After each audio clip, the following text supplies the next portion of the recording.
গভীর বঙ্গোপসাগরের সবচেয়ে গভীরতম স্থান সোয়াচ অফ নো গ্রাউন্ডে যাব। রয়েছি উপকূল থেকে ১০৯ কিলোমিটার দূরে জেলেদের ভাসমান নোঙর গ্রামে। বিশাল জলরাশির বুকে এই ভাসমান নোঙর গ্রাম যেন আলাদা এক মানচিত্র। এখানে জীবন চলে জোয়ার ভাটার স্রোতের তালে। কান পাতলে হাওয়ায় ভেসে আসে সুদূরে থাকা জেলে ও মাঝিদের ভাটিয়ালি গান। সবার একজন মনের মানুষ, গানের মানুষ থাকে। এর আগে জেলেদের সাথে এখানে এসেছি। সাগরে বৈরী আবহাওয়া। বর্তমানে ৩ নম্বর সতর্ক সংকেত জারি রয়েছে। যে কোনো সময় ঝড় আসতে পারে।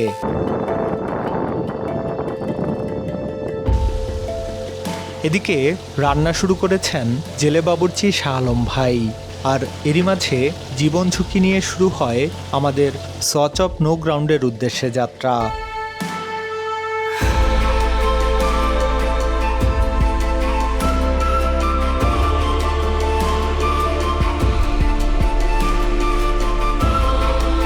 দুপাশে সফর সঙ্গীর মতোই আছেন আরও জেলেরা। দল বেঁধে ছুটে চলার এ দৃশ্য যেন এক মহাকাব্যিক যাত্রা।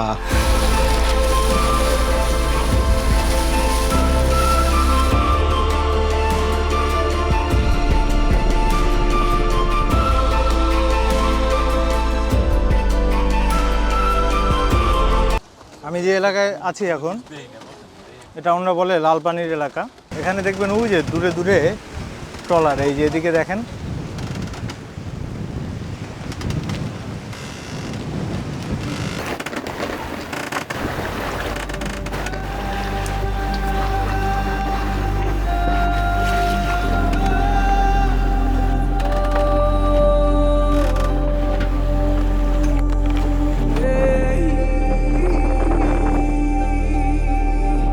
বন্ধুরা, সবাইকে শুভেচ্ছা।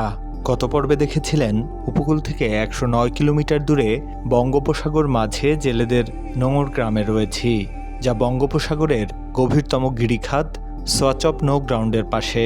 এখান থেকে সোয়াচ অফ নো গ্রাউন্ডের দূরত্ব প্রায় ১৫ কিলোমিটার।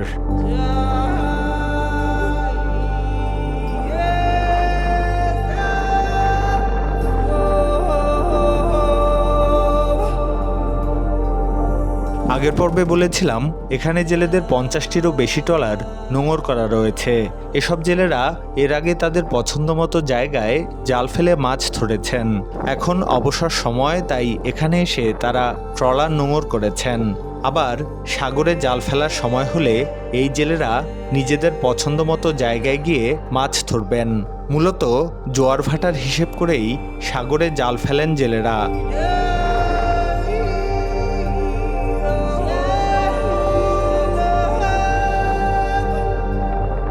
বিশাল জলরাশির বুকে এই ভাসমান নোঙর গ্রাম যেন আলাদা এক মানচিত্র। এখানে জীবন চলে জোয়ার ভাটার স্রোতের তালে। কান পাতলে হাওয়ায় ভেসে আসে সুদূরে থাকা জেলে ও মাঝিদের ভাটিয়ালি গান। তখন ঢেউ জলের ছলাৎ ছলাৎ শব্দ অদ্ভুত এক ছন্দ তৈরি করে। কখনো মৃদু, আবার কখনো দমকা বাতাস কানের পাশ বেয়ে হু হু করে ছুটে চলে। মনে হয় ৭ সমুদ্র পাড়ি দিয়ে অজানা কোনো রাজ্যে এসেছি। সবার একজন মনের মানুষ, গানের মানুষ থাকে। মন প্রাণ যার করিয়া ভালোবাসে যায়। সাগর মাঝে জেলেদের এই নোঙর গ্রাম দেখতে বেশ ভালোই লাগে। এখানে আসলে দেখতে পাওয়া যায় গভীর সাগরে মাছ ধরতে আসা জেলেদের প্রকৃত জীবনচিত্র। কেউ দীর্ঘ সময় সাগরে জাল টেনে ক্লান্ত, কেউ আবার ট্রলার চালিয়ে। তাই অবসরে এখানে এসে কিছুটা সময় বিশ্রাম নিচ্ছেন। কারো আবার বিশ্রামেরও সময় নেই। অবসরে ছেঁড়া জাল বুনন কিংবা প্রয়োজনীয় কাজটুকু সেরে নিচ্ছেন।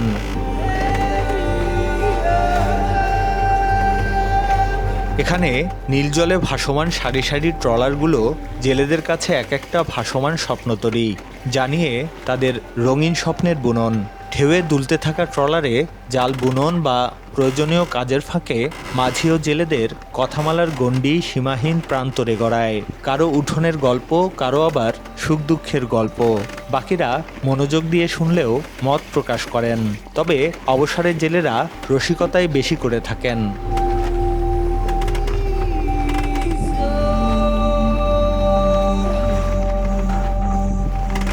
কাঠের ট্রলারে জেলেদের জীবন সংগ্রাম নিদারুণ কষ্টের। ক্ষণে ক্ষণে সাগরের অথৈ জল রূপ বদলায়, তবুও পরিবার আর পেটের দায়ে ঝুঁকি নিয়ে এই গভীর সাগরে মাছ ধরতে আসেন। এই যেমন গভীর সাগরে যে কোনো সময় আবহাওয়া খারাপ হয়ে যায়। আকাশ পরিষ্কার থাকলেও বর্তমানে ৩ নম্বর সতর্ক সংকেত জারি রয়েছে। যে কোনো সময় ঝড় আসতে পারে। বলতে গেলে বেশ ঝুঁকি নিয়েই এই সকল জেলেরা সাগরে মাছ ধরতে এসেছেন।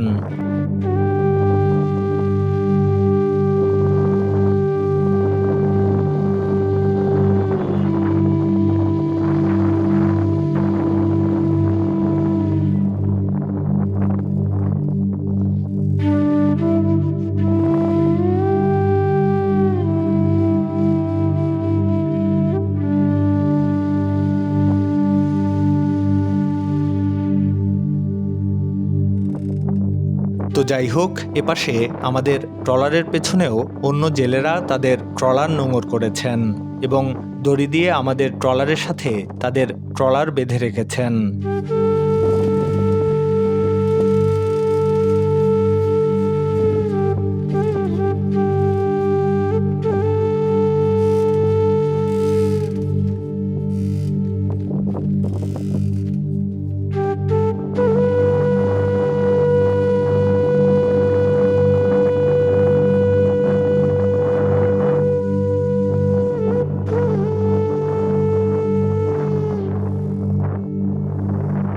এদিকে প্রায় ৩ ঘন্টা হলো আমরা নোঙর গ্রামে রয়েছি। এখন ঘড়িতে সময় ঠিক দুপুর ১২টা। আশেপাশে থাকা কয়েকটি ট্রলারের জেলেরা জাল ফেলতে নোঙর গ্রাম ছাড়তে শুরু করেছে। আমাদের মাঝিও এই ট্রলার নিয়ে আরও গভীর সাগরে যাবেন। এরপর পছন্দ মতো জায়গায় পৌঁছে এই জেলেরা জাল ফেলবেন। কি রান্না করবেন? ইলিশ মাছ। এদিকে দুপুরের রান্না শুরু করেছেন শাহ আলম ভাই। ইলিশ মাছ আর মিনের তরকারি দিয়ে ভাজাই করবো, আর ইলিশ মাছটা আগে ভাজবো। কি কি দিয়েছেন ইলিশ মাছ? এখানে লবণ, হলুদ, মরিচ, এই এখন তেল দিয়ে ভাজবো। তেল দিয়ে ভাজতে পরে মশলা কষাইয়া, তরকারি কষাইয়া এরপর পাক করবো।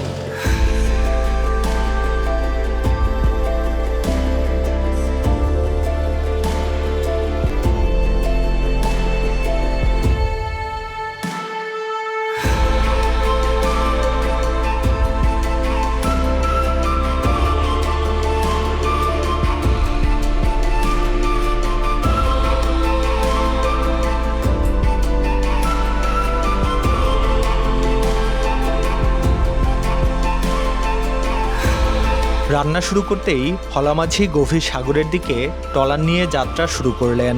বিকেলে সাগরে জাল ফেলবেন, তাই এই ফাঁকে কিছুটা পথে গিয়ে ট্রলার নোঙর করে রাখতে চান তিনি।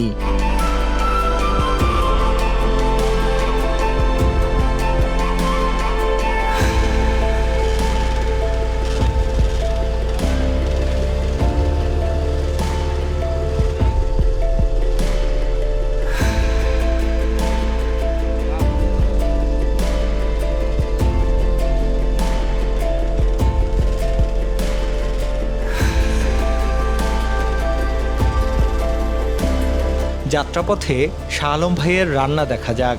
একে একে কড়াইয়ে গরম তেলে লবণ ও হলুদ মরিচ মাখানো ইলিশ মাছের টুকরো দিচ্ছেন তিনি।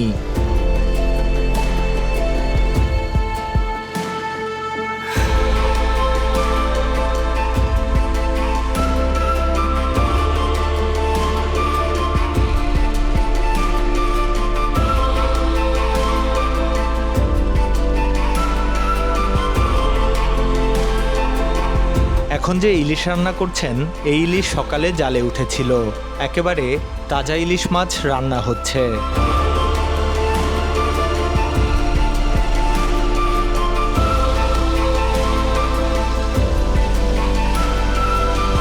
বাংলাদেশের বঙ্গোপসাগরের ইলিশ স্বাদের জন্য বিখ্যাত। এই মাছ সাগর থেকেই নদীতে যায় এবং নদীতে ধরা পড়লে তার কদর বেশি, কিন্তু স্বাদের দিক থেকে সাগরের ইলিশ কোনো অংশে কম নয়। বাংলাদেশের বাজারে যে বড় বড় ইলিশ দেখা যায় তার বেশিরভাগই বঙ্গোপসাগরের। তবে নদীতে পাওয়া ইলিশের কদর বেশি থাকায় সাগরে ধরা পড়া ইলিশকে নদীর ইলিশ বলে বিক্রি করেন কোনো কোনো বিক্রেতা।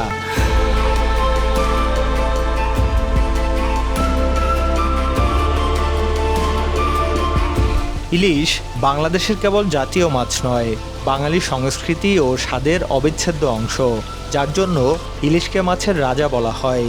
এই মাছের রান্নায়ও বাঙালি সেরা। হলুদ মরিচ মাখিয়ে গরম তেলে রান্না ইলিশের স্বাদ কয়েক গুণ বাড়িয়ে তোলে। এটি যেন একমাত্র ইলিশ রান্নার জুৎসই পদ্ধতি, তাই একে বাংলাদেশের জাতীয় রান্না হিসেবেও গণ্য করেন কেউ কেউ। তবে হলুদ মরিচ দিয়ে ইলিশ রান্নার এই পদ্ধতি মূলত বাঙালির আদি এবং গ্রামীণ রন্ধনশৈলী থেকে এসেছে, যা কিনা জাতীয় খাবার হিসেবেও বিবেচিত।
তীর থেকে একই সাথে আসা জেলেরাও এবেলায়ও আমাদের সাথে নোঙরগ্রাম ছেড়ে আরও গভীর সাগরে যাচ্ছেন। দুপাশে সফর সঙ্গীর মতোই আছেন আরও জেলেরা। দল বেঁধে ছুটে চলার এ দৃশ্য যেন এক মহাকাব্যিক যাত্রা।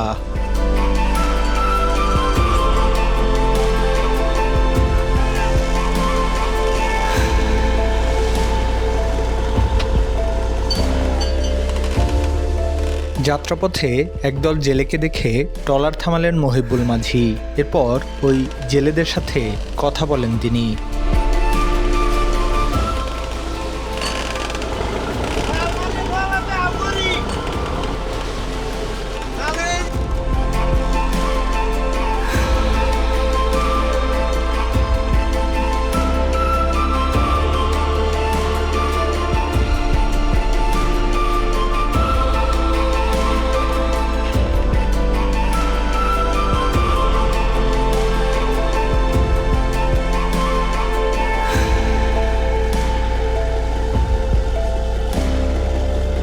এখন মাছ উল্টে দিবেন শাহ আলম ভাই।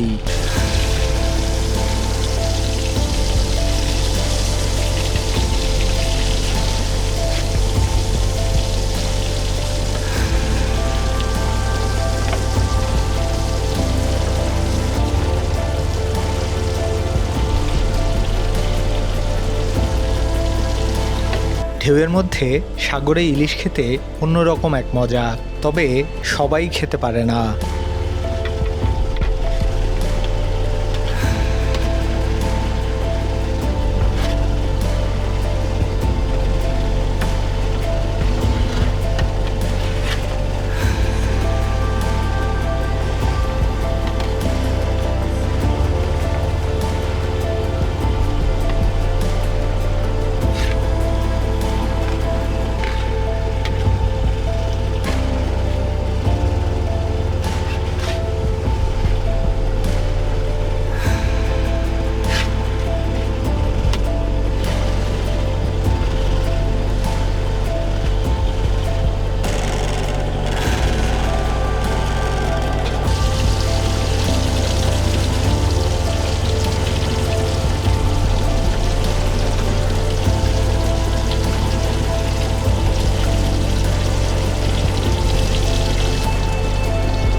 আজকে একটু বেশি কড়া করেই ইলিশ ভেজেছেন শাহ আলম ভাই। যে তেলে ইলিশ ভেজেছেন তা দিয়েই মাছ ঝোল রান্না করবেন তিনি। কড়াইয়ে মাছ ভাজার তেলের মধ্যে পেঁয়াজ ও হলুদ মরিচ মেশানো পানি দিচ্ছেন শাহ আলম ভাই। এখন এই হলুদ দিতে আছে।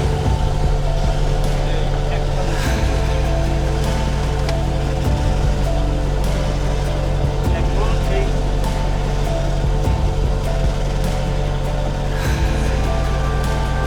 মরিচ দিতে আছে।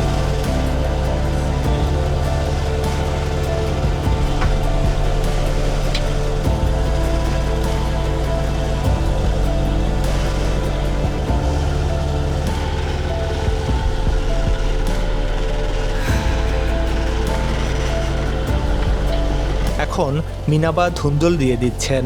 মূলত এই ধুন্দল দিয়ে ইলিশ মাছ রান্না করবেন তিনি।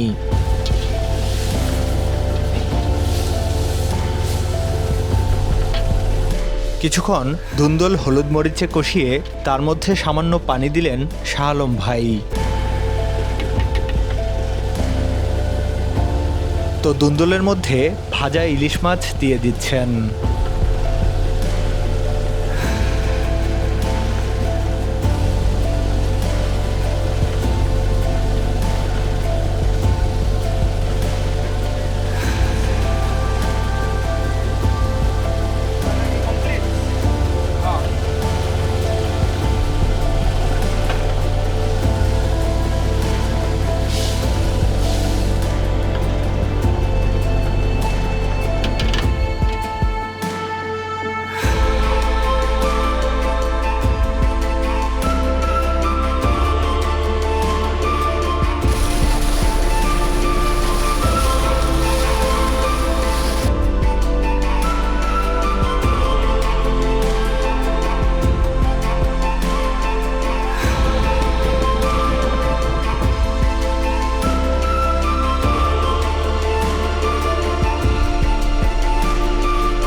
তো রান্না শেষ, আমরাও চলে এসেছি আরও গভীর সাগরে।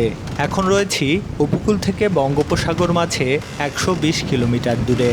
এই এলাকাকে জেলেরা বলেন লাল পানির এলাকা। এখানে বিশ্রামের জন্য ট্রলার থামিয়েছেন মাঝি। এখন খাবার পালা।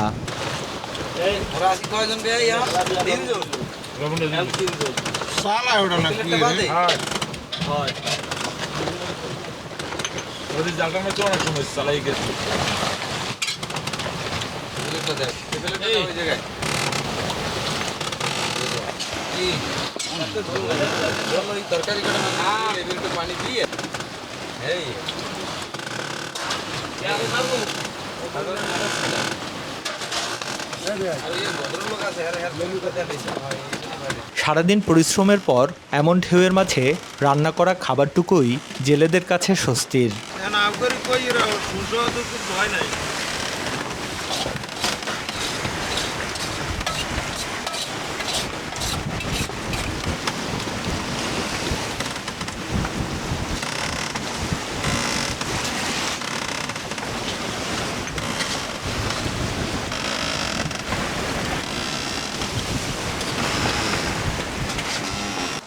দুপুরে হচ্ছে ইলিশ আবারও, আর হচ্ছে মিনা। তো ঝোল রান্না, এই যে ইলিশ একটু খেয়ে দেখি। খুবই মজার। এখানে লেবু আছে, লেবু দিয়ে একটু খেয়ে দেখি। সাথে হচ্ছে ইলিশ নিব আপনার, এই যে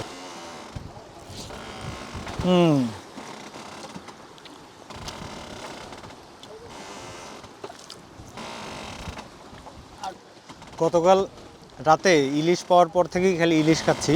সকালেও ইলিশ ছিল, এখন হচ্ছে আপনার মিনা দিয়ে ইলিশ, এটাও ভালো লাগছে।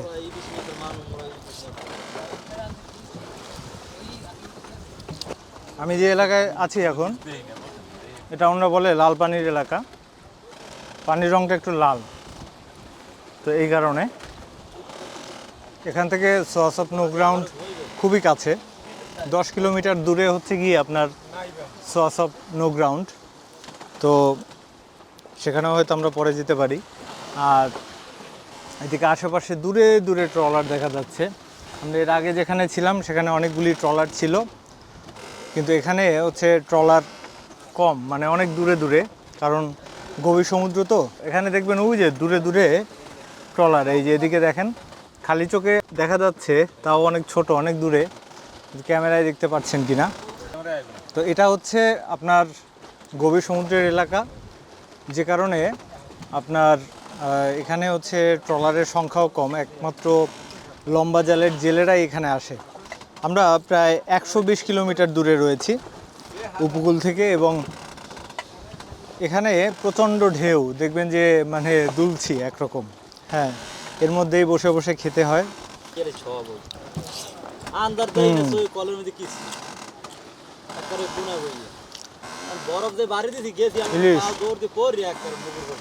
খাবারটা খুবই মজার হয়েছে। বর্ষায় ইলিশ খাওয়ার মজাই আলাদা। যারা ইলিশ পছন্দ করেন, সাগরের বড় ইলিশ কিনে খাবেন, নদীর চেয়ে কোনো অংশে কম না। বাবুল মিস্ত্রি, এই নবী মিস্ত্রির ভাইরা আপনারা জানেন?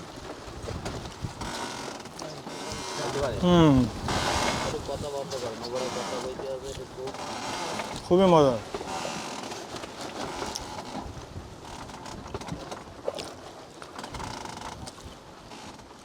এরপরে কি আমরা আরো গভীর সাগরে যাব? আমরা আরো গভীর সাগরের দিকে যাব।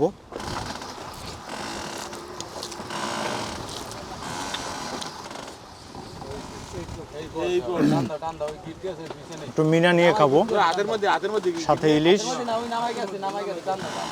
এই যে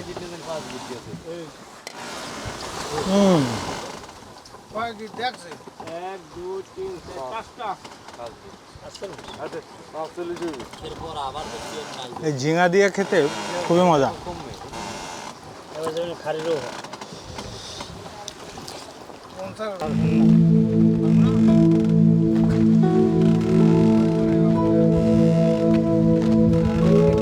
তো খাবার খেতে খেতে বেলা গড়ায়।